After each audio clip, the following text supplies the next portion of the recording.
Welcome to the Sharkpreneur podcast with Kevin Harrington and Seth Greene. Kevin Harrington is the inventor of the infomercial, one of the original sharks from the hit TV show Shark Tank, and has generated over $5 billion in TV and digital direct response sales. Seth Greene is the world's first trusted authority on cutting-edge direct response marketing, a best-selling author, and the only 3-time Marketer of the Year nominee. On the podcast, Kevin and Seth interview sharkpreneurs who share straight talk on what it takes to explode your business. Why do so many businesses struggle while others seem to explode overnight? Do you wish you had the secret to this type of exponential growth? Now, I've scaled more than 20 businesses to over $100 million, and it's not just luck. In my new book with Mark Tim, Mentor to Millions, you'll learn the repeatable framework I use in all my business ventures for massive success. Order at kevinmentor.com and get over $1,000 in bonuses. Head to kevinmentor.com. Welcome to the podcast. This is your co-host, Seth Greene. Today, I have the good fortune to be joined by Jennifer Pellerin. She is an accomplished screenwriter, founder of Film Forward, and president of Eighth Eye Productions. Jennifer, thanks so much for joining us. Thank you, Seth. Happy to be here. All right, let's go back in time a little bit. How'd you get started? I started off as an actress in Hollywood and got some little bit parts on 90210, Melrose Place, Party of Five. Did a national commercial with Billy Blanks from Tybo and was on MTV Cribs with Puck, who's a dear friend, for his house, which was quite an experience. And I found that I really didn't want to be in front of the camera. I wanted to be more behind the camera. And that's where Dennis Jarvis came in. He was the surf advisor on Point Break for Keanu Reeves and Patrick Swayze. He's an old school OG surfer, a winner, like he owns Spider Surfboards in Hermosa Beach, very well-known surfboard company. And I came to him with an idea, and he was in the running for one of the top 10 directors for Project Greenlight with Matt Damon and Ben Affleck. And he was like, I love your ideas. Let's play around. I had no idea how to write a screenplay. All I know is I wanted to try it. So Dennis taught me how to break down and write a screenplay the proper way and utilize my talents and creativity in such a way that I've worked with box office hit screenwriters as an apprentice and started developing my own concepts. Okay, so I'm sure the longer version is in a book, or it should be in a book or a movie somewhere with the rags to riches story. So what was your first screenplay that you wrote? It was called Get a Life. And it was basically how, it was like The Wizard of Oz meets Hollywood is the best way to describe it. Each character in the script represented a character in The Wizard of Oz.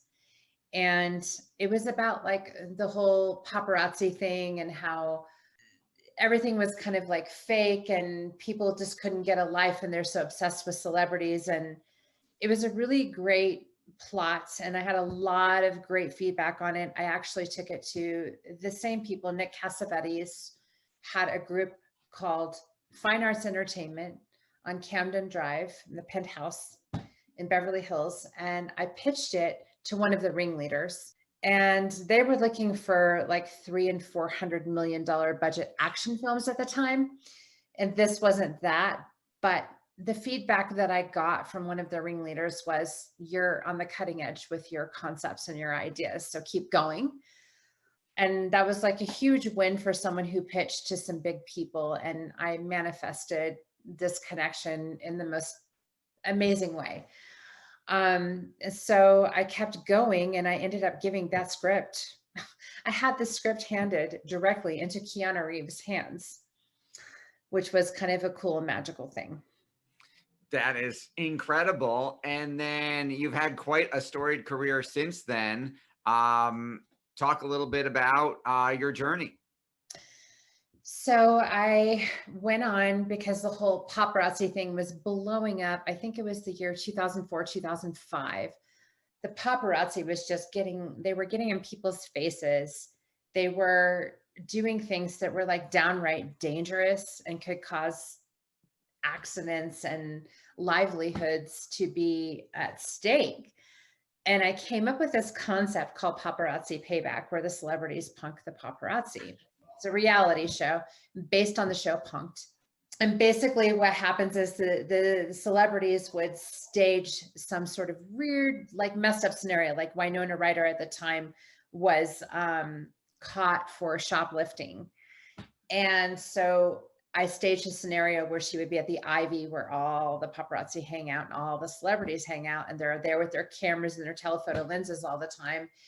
And then we would like stage a scenario where this woman would have like shopping bags from like every major store from Neiman Marcus on, and the lady would get up and go to the restroom, and we have hidden cameras everywhere. And Winona Ryder would get up and start stealing things out of the bags, and the paparazzi are taking pictures. So the whole point of the show was things aren't always what they appear to be. So don't buy into it. So what happened with that concept was it got a lot of hype. I had producers lined up for the show. I had a major player from Kiss FM that was like a host on Kiss FM lined up for the show. And ABC loved it, and they sent it to their corporate headquarters, and they were really thinking about buying the show because it was like a really big deal at the time. A year later, I get a phone call from a friend named Danny Fasulo. And she's like, Jen, I hope you're working with Ashton Kutcher because he's doing your show. And I'm like, what? So I call her back. And I wanted Ashton Kutcher to be the host of my show, but I guess E! Entertainment Television, who I had pitched the show to, had went on and produced the show without giving me any credit. Wow. And it was called Pop Fiction. You can find it on YouTube. And they were using my like Eva Longoria was using my log lines. Let's play back their payback. It was pretty crazy to have gone through that experience. And on the other end of it, it was confirmation that the ideas that I've been channeling and the ideas of what I want to do to make an impact with film and television meant something, that they were good enough to be produced, whether I got credit or not. So I had an opportunity to sue, and I decided not to sue because that means you're blacklisted in Hollywood. So I left LA. I moved to this little town called Taos, New Mexico. It's northern New Mexico, near the border of Colorado and the Rocky Mountains. Big ski town. Julia Roberts lives here. A lot of great things going on here.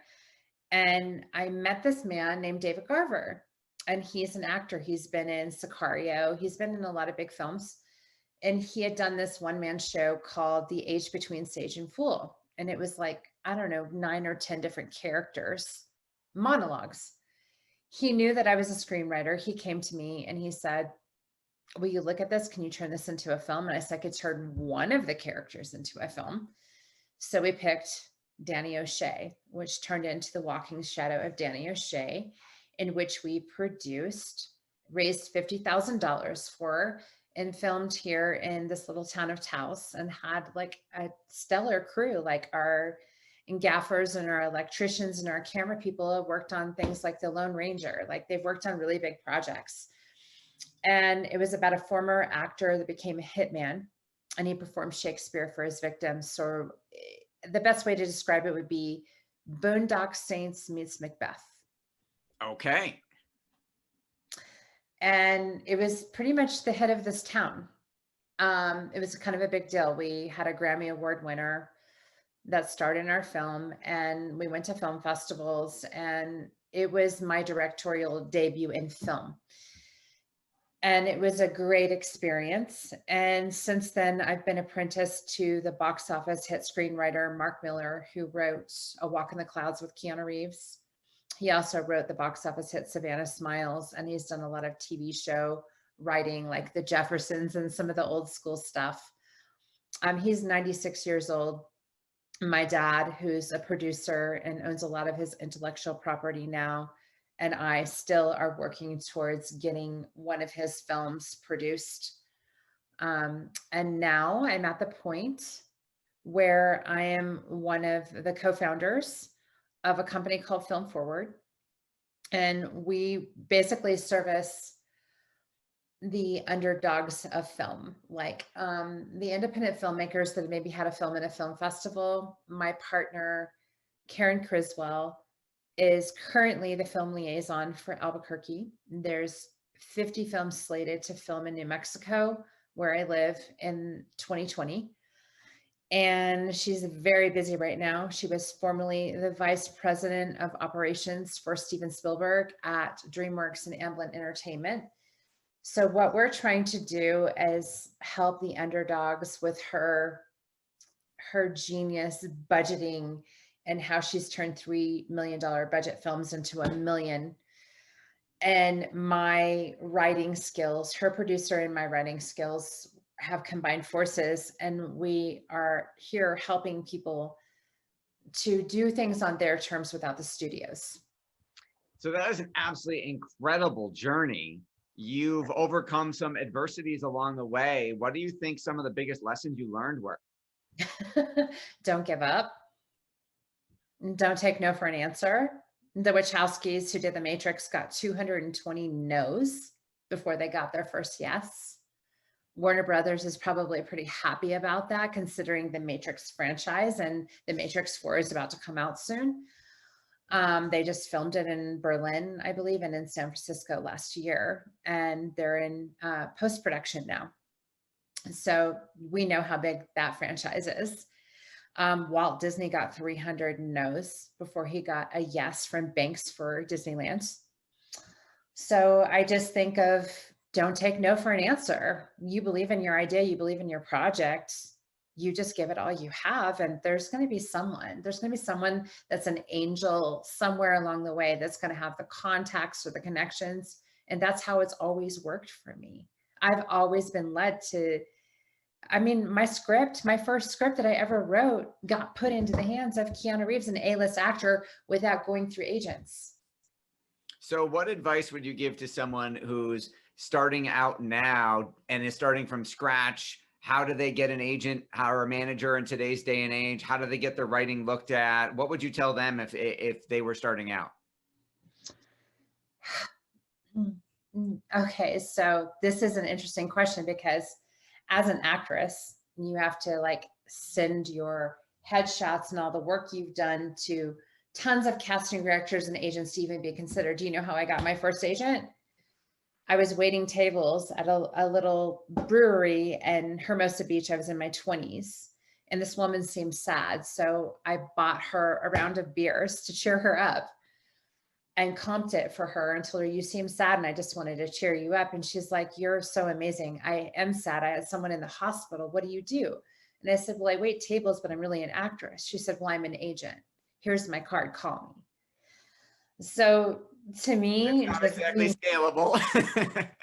It's not, but the way that I work doesn't work that way. I have been kind to people, and that kindness has been returned, and my integrity and my authenticity as a human, just genuinely caring about people, opens the doors. You can go do all the things that everybody tells you to do, but that's never how I've had my openings.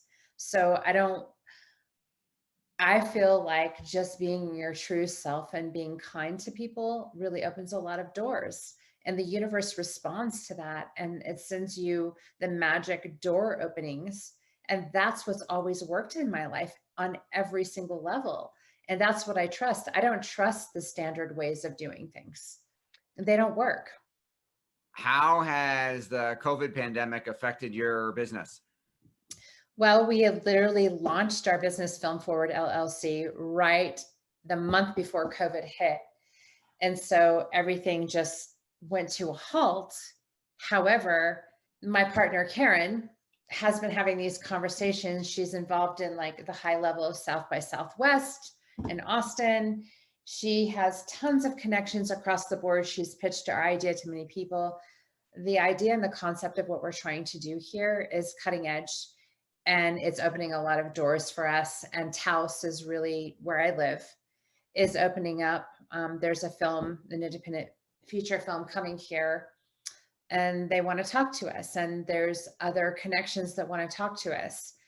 And I just trust that if your heart is aligned and centered in intention and integrity, the door is open.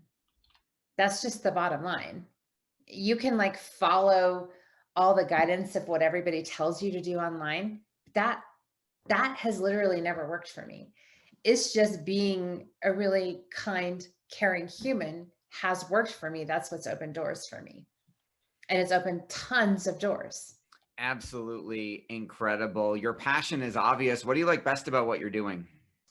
I love telling a story and writing about something that I'm really passionate about, that I know is going to make a difference in someone's life.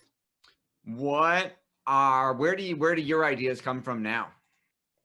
Right now, I have set forth the intention or the call into the universal realm that I am looking for a true story that's impactful and inspirational, that I feel really lit up about inside, that I would go and write from my heart. And I have tons of Hollywood connections, one in particular that's really big, where I could take that idea and bring it to the light.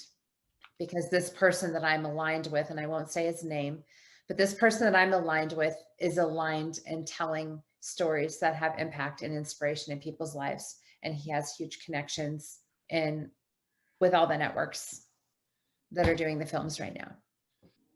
Are some of your favorite resources that you go back to, reread, re-listen to, re-inspire you? Okay, so Christopher Nolan, Batman Begins. I was taught by Dennis Jarvis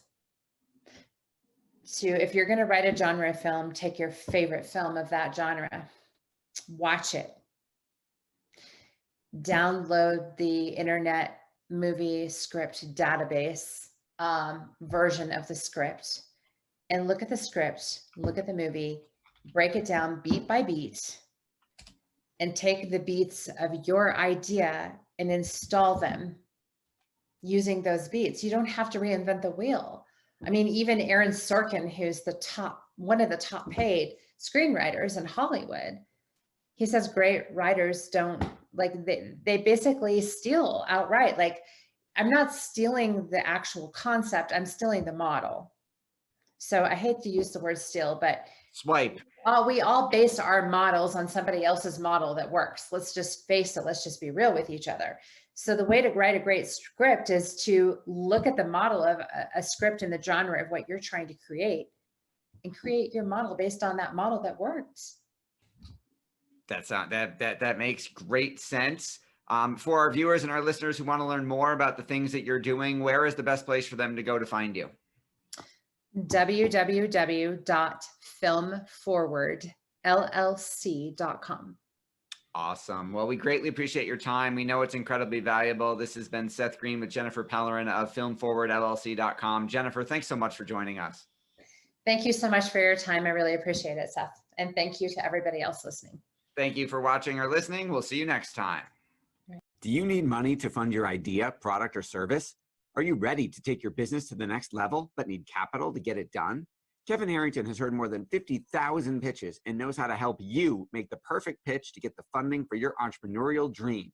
He's distilled the process down in his perfect pitch cheat sheet, and it's yours for free. Just text PITCH to him right now at 727-888-2100. Text PITCH to 727-888-2100 right now and claim your free perfect pitch cheat sheet.